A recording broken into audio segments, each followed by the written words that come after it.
पंढरपूरपासून 7 कोसांवर मंगळवेढे गावात राहणाऱ्या धनाढ्य श्यामा नायकिनीची कान्होपात्रा ही मुलगी.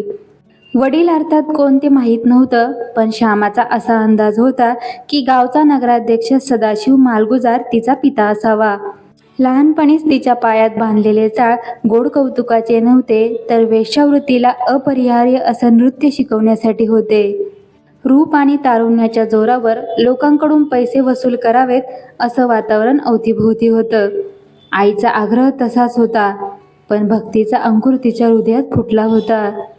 कान्होपात्रा रूपवती होती, तितकीच बुद्धिमानही होती. ती मेनका अप्सरेचा अवतार असल्याचं लोककलांमधून मानलं गेलंय. गायन आणि नृत्यात तिने अगदी लहान वयात प्रावीण्य मिळवलं होतं. हळूहळू तिचं कला नैपुण्य आणि सौंदर्याची कीर्ती दूरवर पसरली. तिची आई अत्यंत धनवान गणिका होती. महालासारखा त्यांचा भव्य प्रासाद होता. अनेक दासी तिच्या सेवेला तत्पर होत्या. श्यामाने कान्होपात्राच्या शिक्षणाची चोख व्यवस्था केली होती.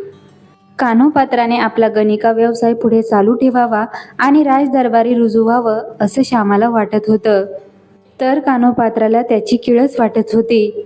मुलीच्या रूपगुणांना योग्य असा पुरुष कान्होपात्राला मिळावा असं श्यामाला वाटत होतं.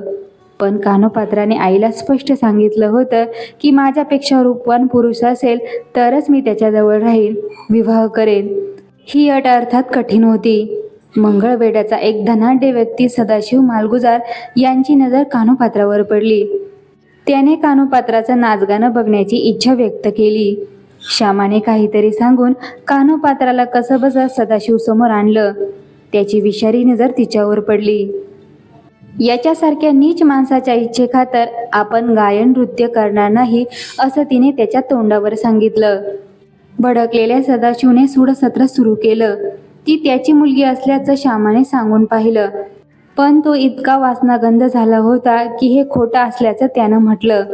त्याने श्यामा आणि कान्होपात्राचा छळ सुरू केला. त्यांचं वैभव ओसरलं.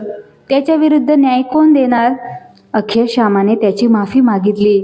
त्याने 3 दिवसात कान्होपात्राला आपल्यासमोर आणून उभं करण्याचा हुकूम दिला. या संकटाने कान्होपात्रा डगमगली नाही. ती देवासमोर हात जोडून जप करू लागली. रात्रभर ती जप करतच होती. पहाटे डोळा लागला आणि भजन टाळांचा गजर ऐकून कान्होपात्राला जाग आली. वारकऱ्यांची एक दिंडी आषाढी निमित्त भजन गात पंढरपूरला चालली होती. त्या क्षणी मनातला अस्पष्ट विचार तिने पक्का केला. तिची म्हातारी दासी हौसा वारकरी होती. बळजबरी आणि अत्याचारातून सुटण्याची संधी जणू देवानेच तिला दिली होती. हौसाच्या संगनमताने तिने फाटके विटके कपडे घातले आणि ती पंढरपूरला निघाली. तिच्या मनात विठ्ठलाची ओढ लागली. मध्यरात्रीच्या अंधारात एका दासीच्या वेशात तिने मंगळवेढे सोडले.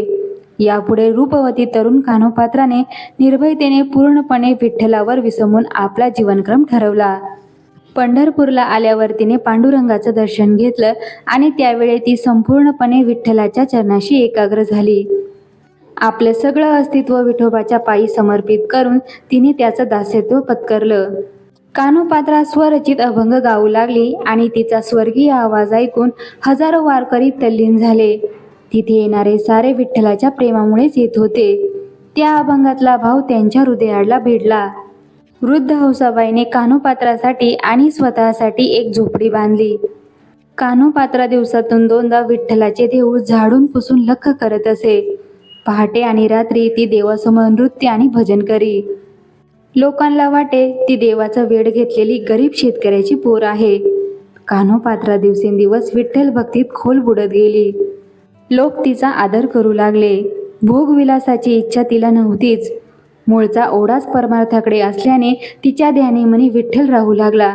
मन त्याच्या चरणी एकाग्र होऊ लागले. एके दिवशी एका इसमाने यवनी बादशहाजवळ कान्होपात्राच्या लावण्याचे वर्णन केले.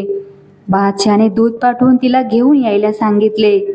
कान्होपात्राला न्यायला शिपाई पंढरपुरात आले आणि ते कान्होपात्राला म्हणाले, बादशहाने तुला बोलावले आहे, चल आमच्यासोबत. जर तू आली नाही तर आम्हाला तुला जबरदस्तीने न्यावे लागेल. घाबरलेली कान्होपात्रा बोलली, थांबा, मी माझ्या विठ्ठलाचे दर्शन घेऊन येते. कान्होपात्रा थेट मंदिरात गेली आणि डोके टेकवून विठ्ठलाचा धावा करू लागली. पांडुरंगा, माझे रक्षण कर. सर्वांच्या मदतीला तू धावून येतोस, मग माझ्या मदतीला का येत नाही? जर हे शिपाई मला घेऊन गेले तर सर्वजणांचा तुझ्यावरचा विश्वास कायमचा उडेल. आता माझा अंत पाहू नकोस. असे म्हणत कानोपात्रा विठ्ठलाचा धावा करू लागली. पांडुरंगा, मी माझ्या आशा इच्छा सर्व सोडल्या आहेत. आता तरी घेई कान्होपात्रास हृदयात. ही कान्होपात्राची विनवणी फळाला आली.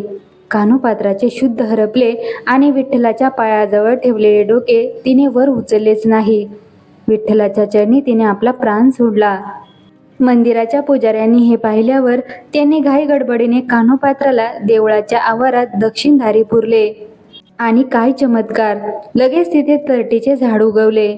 विठ्ठल मंदिराच्या आवारात आजही तिथे तरटीचे झाड आहे. कान्होपात्राला मंदिरात समाधी घेण्याचे भाग्य लाभले. विठ्ठलाच्या सानिध्यात मंदिराच्या परिसरात महाराष्ट्रातील फक्त एकाच संतांची समाधी आहे, ती म्हणजे संत कान्होपात्रा. कान्होपात्राच्या अपूर्व भक्तीने अखेर तिला सर्वातून मुक्ती मिळाली. विठ्ठलाचे पाय न सोडता त्याच्या चरणी सहज देह त्याग घडावा हे पराकोटीच्या भक्तीखेरीज अशक्य होतं. कुणी गुरु नाही, काही परंपरा नाही, भक्तीचं वातावरण नाही. अशा परिस्थितीत केवळ आपल्या भक्तीने तिने ईश्वर प्राप्ती करून घेतली. म्हणून कान्होपात्रा अद्वितीय ठरते. तिच्या भक्तीमुळे समाजही तिच्या पायाशी नतमस्तक झाला आणि तिला संतपद मिळालं. ऐतिहासिकदृष्ट्या विठ्ठल मंदिराच्या दक्षिण दरवाजाजवळ असलेली संत कान्होपात्रा यांची समाधी आणि तिथले तरटीचे झाड आजही या कथेची साक्ष देतात. जय जय राम कृष्ण हरी, जय जय राम कृष्ण हरी.